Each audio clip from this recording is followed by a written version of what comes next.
Hello दोस्तों, मैं पूजा अग्रवाल। आप देख रहे हैं मेरा यूट्यूब चैनल पूजा स्मार्ट स्टडी।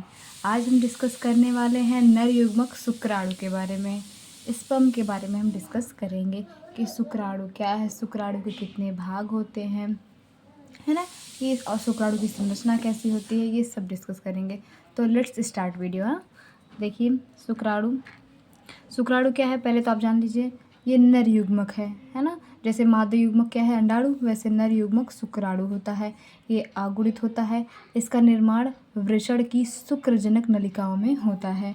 ठीक है, चलिए देखें ये क्या है, नर युग्मक है और कैसा होता है, आगुणित होता है। आगुणित का मतलब है इसमें 23 गुणसूत्र पाए जाते हैं। ठीक है, 22 कैसे होंगे, अलिंग गुणसूत्र जो जिसमें से सब में होते हैं, और एक लिंग गुणसूत्र होगा जो निर्धारण करेगा लड़का हो गया लड़की। शुक्राणु ही तो निर्धारण करता है कि मतलब होने वाला बच्चा लड़का हो गया लड़की, है ना।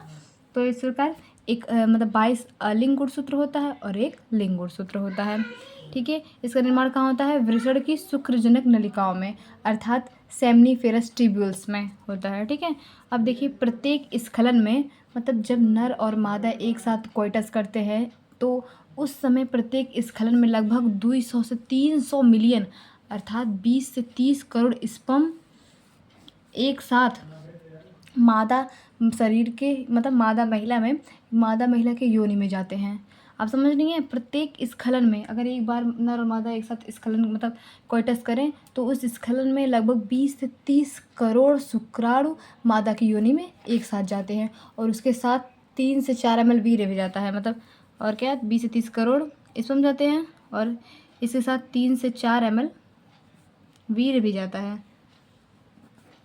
3 से 4 ml वीर्य के अंदर ही 20 से 30 करोड़ शुक्राणु होते हैं, है ना। तो 3 से 4 ml वीर्य जाएगा तो उसमें 20 से 30 करोड़ शुक्राणु जाते हैं।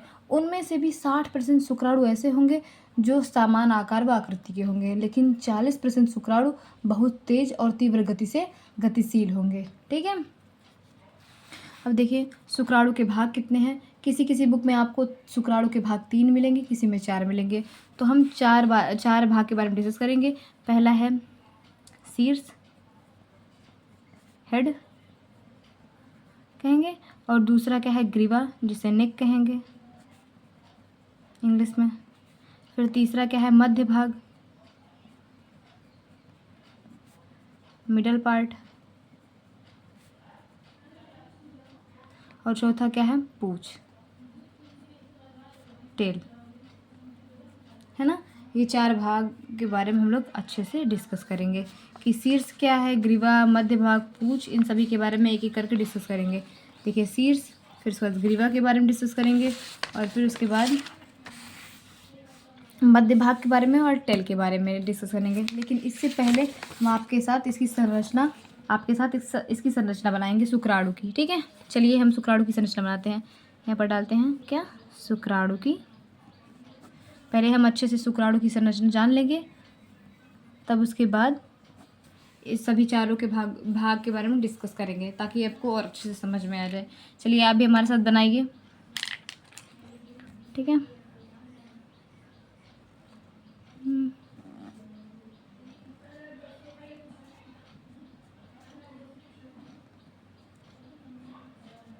आप भी बनाइए। ये देखिए, ये हो गया शीर्ष, अभी ये है गर्दन। ठीक है, और अब ये देखिए ये है मध्य भाग,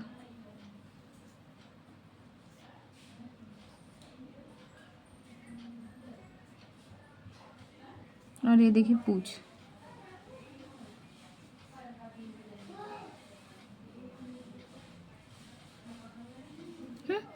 ये हो गया आपका शुक्राणु की संरचना।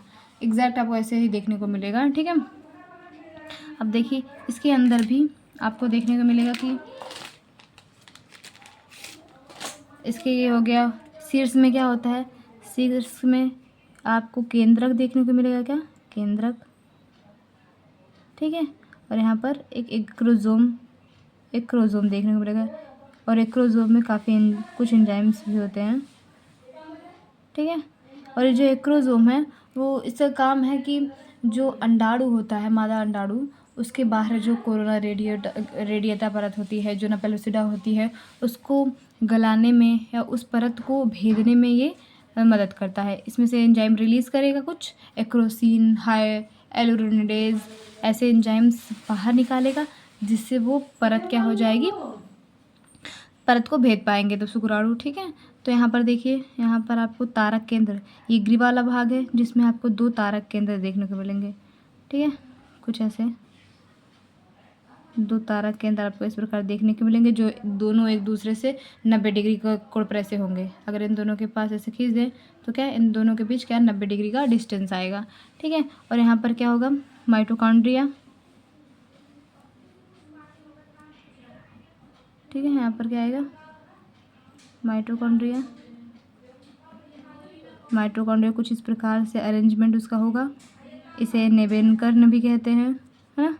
आपको कुछ इस प्रकार से उसका अरेंजमेंट मिलेगा देखने को। ठीक है, आपको इस प्रकार उसका अरेंजमेंट देखने को मिलेगा, और आपको देखने को मिलेगा कि इस प्रकार ये, अब हम इसका नामकरण करते हैं। ये क्या है, इसे कहेंगे शीर्ष, हेड, इसे कहेंगे गर्दन या ग्रीवा। ग्रीवा ज़्यादा सूटेबल होगा। ठीक है, ग्रीवा, जिसे नेक कहेंगे। ठीक है, अब देखिए ये क्या है, ये मिडल पार्ट, मतलब मध्य भाग।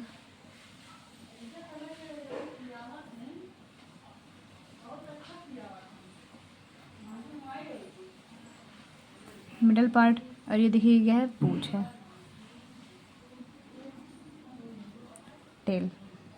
ठीक है, ये शीर्ष हो गया, हेड वाला भाग, ये ग्रीवा हो गया, ये मध्य भाग हो गया, मिडल पार्ट, ये हो गया पूंछ। अब इसका नामकरण करते थे, ये क्या है, एक्रोसोम। क्या है ये, एक्रोसोम है, एक्रोसोम।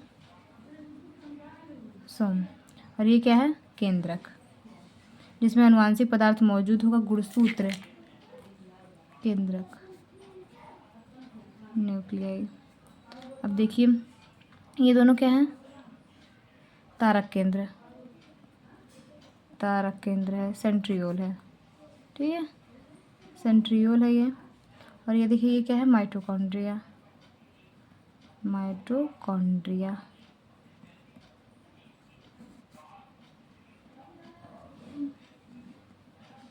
ये है माइटोकॉन्ड्रिया। ठीक है, ये आप देख सकते हैं। आप देखेंगे कि ये जो सेंट्रियोल से एक अक्षीय तंतु निकला होता है, कुछ इस प्रकार से अक्षीय तंतु निकलेगा, जो लगभग पूंछ तक पूरा फैला होगा, है ना, इस प्रकार फैला होगा। तो इसे क्या कहेंगे, इसे कहेंगे अक्षीय तंतु। ठीक है, देखिए ये हो गया आपका शुक्राणु की संरचना। ये हो गया आपको शुक्राणु की संरचना। देखिए ये क्या है, शीर्ष है, ये ग्रीवा गर्दन नेक वाला भाग है, ये मध्य भाग है, ये पूंछ है, और शीर्ष वाले भाग में एक क्रोसोम होता है, जो गोल्जी बॉडी की, मतलब गोल्जी बॉडी से बना होता है। और ये क्या है, केंद्रक है, जिसमें गुणसूत्र उपस्थित होते हैं, 22 अलिंग गुणसूत्र, 1 लिंग गुणसूत्र। और ये देखिए तारक केंद्र है, ये विभाजन में मदद करता है। जब शुक्राणु मादा अंडाणु को भेदते हैं, तो ये जो तारक केंद्र है, एक तारक केंद्र मादा अंडाणु को दे दिया जाता है, ताकि उनमें भी विभाजन हो सके, क्योंकि मादा अंडाणु में तारक केंद्र नहीं पाया जाता है। अगर ये तारक केंद्र मादा अंडाणु को न दिया जाए तो वह युग्मनज से भ्रूण का निर्माण नहीं कर पाएंगे, क्योंकि इसमें विदलन होना होता है, जिसमें तारक केंद्र होगा वही विभाजित हो सकेगा। ठीक है, और ये देखिए माइटोकॉन्ड्रिया का अरेंजमेंट होता है, जिसे नेबेनकर्ण कहते हैं। ये माइटोकॉन्ड्रिया क्या करता है, एटीपी बनाता है, अर्थात ऊर्जा बनाता है, जिसे शुक्राणु क्या हो सके, गति कर सके। जब उनके पास ऊर्जा होगी तभी तो गति करेंगे। और ये अक्षीय तंतु निकला होता है तारक केंद्र से, और ये नीचे वाला भाग क्या है, पूंछ है, टेल है। ठीक है, ये हो गया हमारा शुक्राणु की संरचना। आप एक बार अच्छे से देख सकते हैं। ठीक है, स्क्रीनशॉट लेना चाहते हैं तो ले लीजिए। चलिए अब हम एक एक करके चारों भागों के बारे में हम डिस्कस करते हैं। एक शुक्राणु, दूसरा ग्रीवा, तीसरा मध्य भाग मिडल पर पार्ट, और चौथा पूंछ टेल। इनके बारे में एक एक करके डिस्कस करते हैं। चलिए लेट्स स्टार्ट। देखिए शीर्ष के बारे में डिस्कस करेंगे हम। शीर्ष में कौन कौन से भाग होते हैं, 2 भाग होते हैं। एक होता है एक्रोसोम होता है, एक होता है केंद्रक। एक होता है एक्रोसोम, एक होता है केंद्रक। ठीक है, अब देखिए एक्रोसोम क्या है, मैंने बताया कि गोल्जी बॉडी से निर्मित होता है, ये गोल्जी काय से निर्मित होता है। और इसमें क्या होता है, अंडाणु कला को पचाने वाली एंजाइम पाए जाते हैं, कि ये अंडाणु की जो कला होती है बाहर की, जो ना पेलुसिडा होती है, कोरोना रेडिएटा होती है, इसको पचा सके। जैसे स्पर्म लाइसिन के अंतर्गत आता है, जैसे एक्रोसिन है, मतलब इसके अंतर्गत आता है एक्रोसिन,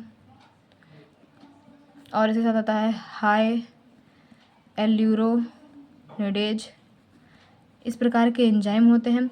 जब यह शुक्राणु अंडाणु के पास पहुंचता है तो एक्रोसोम इस प्रकार के एक्रोसिन एंजाइम और हाई एल्यूरोनिडेज इन सभी प्रकार के एंजाइम को छोड़ता है, जिससे कोरोना रेडिएटा और जोना पेलुसिडा की जो परत होती है वो पच जाती है, या आप बोल सकते हैं वह स्पर्म से भेद पाता है और अंदर चला जाता है। ठीक है, और देखिए दूसरा क्या है, आप देखिए इस प्रकार आप बना सकते हैं शीर्ष को। ठीक है, यहाँ पर केंद्रक हो गया, यहाँ पर क्या हो गया, यहाँ पर एक्रोसोम हो गया। ये हो गया हमारा शीर्ष वाला भाग तैयार। कुछ ऐसा होता है ना शीर्ष वाला भाग, मैंने अभी बताया उसमें। देखिए ये हो गया एक्रोसोम और ये हो गया केंद्रक। यही तो। अब इस केंद्रक में क्या होता है, अनुवांशिक पदार्थ होता है। अनुवांशिक पदार्थ मतलब गुणसूत्र होता है। 22 क्या होता है, अलिंग गुणसूत्र होता है, या तो और जो एक लिंग गुणसूत्र होता है, या तो यक्स होगा तो लड़की पैदा होगी, और इसमें या ये भी हो सकता है कि 22 अलिंग गुणसूत्र हो और उसके साथ क्या हो, वायु गुणसूत्र हो। अगर वायु गुणसूत्र होगा उसके साथ 22 अलिंग गुणसूत्र के साथ तो लड़का पैदा होगा। यही तो होता है। तो लगभग 50% जो शुक्राणु, जो 100% शुक्राणु बनते हैं, तो उसमें से 50% शुक्राणु में यही होता है, 22 + एक्स गुणसूत्र होता है, 22 अलिंग गुणसूत्र, एक एक्स गुणसूत्र होता है। और 50% शुक्राणु में 22 अलिंग गुणसूत्र और एक मतलब लिंग गुणसूत्र वायु होता है ना। ऐसा नहीं है कि ये वाला ज़्यादा होगा ये वाला कम होगा, ऐसा नहीं है। 50% शुक्राणु में ये वाला होगा, 50% शुक्राणु में ये वाला होगा। ठीक है, इसीलिए अगर कोई भी महिला कार्य, अगर उसके 2 लड़की हैं, अगर कोई आपसे पूछ ले कि तीसरा क्या होगा, लड़की हो गया लड़का, तो आप ये नहीं बता सकते हैं कि लड़की हो गया लड़का। आप बोलेंगे कि 50% संभावना है लड़की होने की, 50% संभावना है लड़का होने की। क्यों? क्योंकि आधे शुक्राणु में ये वाला गुणसूत्र होता है और आधे वाले शुक्राणु में ये वाला गुणसूत्र होता है, तो कोई भी शुक्राणु उस अंडाणु को भेज सकता है। ठीक है, अब देखिए नेक्स्ट चलते हैं ग्रीवा वाला भाग। ठीक है, अब ग्रीवा वाला भाग डिस्कस करते हैं हम, नेक वाला। अब देखिए ग्रीवा क्या करता है, शुक्राणु के शीर्ष व मध्य भाग को जोड़ती है। यही तो करती है कि जो इसका जो शीर्ष होता है और जो यहाँ से मिडल पार्ट बनेगा, जो मध्य भाग बनेगा, उसको ये क्या करेगी, ग्रीवा जोड़ने का काम करती है। यही तो होता है। देखिए ग्रीवा में 2 तारक केंद्र सेंट्रियोल पाए जाते हैं। मैंने बताया था कि इस प्रकार से 2 सेंट्रियोल आपको देखने को मिल जाएगा ना। इस प्रकार से 2 सेंट्रियोल मिलेगा और दोनों क्या होंगे, एक दूसरे से 90 डिग्री के कोण पर स्थित होंगे। एक दूसरे से 90 डिग्री के कोण पर स्थित होंगे, है ना। एक दूसरे से इस प्रकार से 90 डिग्री कोण पर स्थित होंगे ये दोनों। और देखिए उसमें से भी एक होता है समीपस्थ तारक केंद्र, जिसे प्रॉक्सिमल सेंट्रियोल कहते हैं, और दूसरा होता है दूरस्थ तारक केंद्र, जिसे डिस्टल सेंट्रियोल कहते हैं। अब देखिए जो समीपस्थ तारक केंद्र होता है वो ऊपर की ओर स्थित होता है, देख लीजिए ऊपर की ओर स्थित होगा, और निषेचन के दौरान अंडाणु को दे दिया जाता है। क्या होता है, निषेचन के दौरान इससे क्या होता है, अंडाणु को दे दिया जाता है। मैंने बताया था कि जब निषेचन होता है शुक्राणु और अंडाणु में, तो उस अंडाणु को ये ऊपर वाला सेंट्रियोल उसे दे दिया जाता है, ताकि वह आगे युग्मनज बना सके, मतलब आगे निषेचन के पश्चात युग्मनज का निर्माण कर सके, आगे भ्रूण विदलन के पश्चात भ्रूण का निर्माण कर सके, है ना। जब तारक केंद्र होगा तभी उसमें विभाजन शुरू होगा, अगर तारक केंद्र उसमें नहीं होगा तो उसमें विभाजन नहीं होगा। तो अंडाणु में तारक केंद्र तो होता नहीं है, तो शुक्राणु में 2 तारक केंद्र होता है, एक तारक केंद्र अंडाणु को दे दिया जाता है निषेचन के समय। और देखिए दूसरा क्या है, दूरस्थ तारक केंद्र। इसके द्वारा अक्षीय तंतु की उत्पत्ति होती है। यहाँ से क्या होगा, अक्षीय तंतु निकलेगा यहाँ से, जो लगभग उसके वहाँ तक फैला रहेगा, पूंछ तक, टेल तक, उस इस प्रकार से कुछ ऐसा फैला होगा। ठीक है, और देखिए ये नीचे की ओर स्थित होता है और नीचे की ओर स्थित होगा ही, जिसे डिस्टल सेंट्रियोल कहते हैं। ठीक है, तो देखिए अगर आप स्क्रीनशॉट लेना चाहते हैं तो स्क्रीनशॉट ले सकते हैं। आगे हम बढ़ते हैं मध्य भाग में, मिडल पार्ट में बढ़ते हैं। ठीक है, ले लिया आपने? चलिए मध्य भाग पर चलते हैं। हमें जो मिडल पार्ट है ना, तो जो मिडल पार्ट है उसमें देखिए शुक्राणु के मध्य भाग में माइटोकॉन्ड्रिया कुछ सर्पिलाकार रूप में व्यवस्थित होता है, जिसे नेबिन कर्ण कहते हैं। मैंने आपको बताया, देख लीजिए आप। चलिए मैं यहाँ पर बना देती हूँ आपके लिए। कुछ इस प्रकार से होगा मध्य भाग,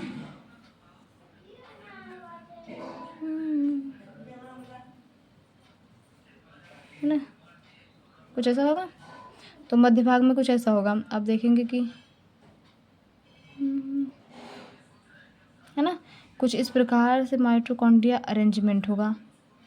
इस व्यवस्था को ही क्या कहते हैं? नेबेन करना, है ना। इस प्रकार से माइटोकॉन्ड्रिया अरेंजमेंट होगा इस सर्पिलाकार व्यवस्था में, जिसे नेबेन करना कहते हैं, है ना। अभी जो माइटोकॉन्ड्रिया होता है वो एटीपी ऊर्जा बनाती है, जिससे क्या होता है? स्पर्म गति करता है। ये एटीपी बनाता है और स्पर्म, जिससे स्पर्म को एनर्जी आती है, स्पर्म को ऊर्जा प्रदान करता है, जिससे क्या होता है? स्पर्म अधिक तेज़ी से गति कर पाएगा। एटीपी का मतलब समझ रही हैं? ऊर्जा का ये मात्रक होता है, एडेनोसिन ट्राइफॉस्फेट। क्या? एडेनोसिन ट्राइफॉस्फेट, है ना। ये क्या है? ये ऊर्जा बनाता है माइटोकॉन्ड्रिया। अब देखिए टिल वाले भाग में चलते हैं हम लोग। टिल क्या? पूछ शुक्राणु का अंतिम भाग होता है। देख लीजिए आप, अंतिम भाग ही तो है, इसके बाद कोई भाग नहीं होता है। और टिल में क्या होता है? अक्षीय तंतु फैला होता है। ये कुछ इस प्रकार से यहाँ से आएगा अक्षीय तंतु, और इस प्रकार से इसमें फैला होगा। ठीक है, अक्षीय तंतु इसमें फैला होता है। और टिल के कारण ही क्या होता है? स्पर्म गतिशील होता है। हाँ, अगर टिल का जो मतलब जो टिल है इसमें स्पर्म में, उसी के कारण स्पर्म गति करता है। अगर इसके टिल को काट दिया जाए तो स्पर्म क्या होगा? गति नहीं कर पाएगा। ठीक है, और जो स्पर्म की टिल होती है वो सदैव फ्लैजिला कसाभिका का कार्य करती है। कसाभिका अर्थात जो गति में मदद करती है ना।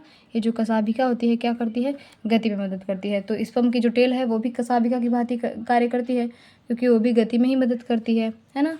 तो इस प्रकार से देखिए दोस्तों, हमारे चारों पार्ट होते हैं कंप्लीट। तो आप स्क्रीनशॉट लेना चाहते हैं तो ले लीजिए, और वीडियो अच्छी लगी हो तो लाइक, शेयर एंड सब्सक्राइब ज़रूर करें। और अन्य किसी वीडियो पर या टॉपिक पर डिस्कस करना चाहते हैं तो प्लीज़ कमेंट सेक्शन में ज़रूर लिखें। धन्यवाद दोस्तों।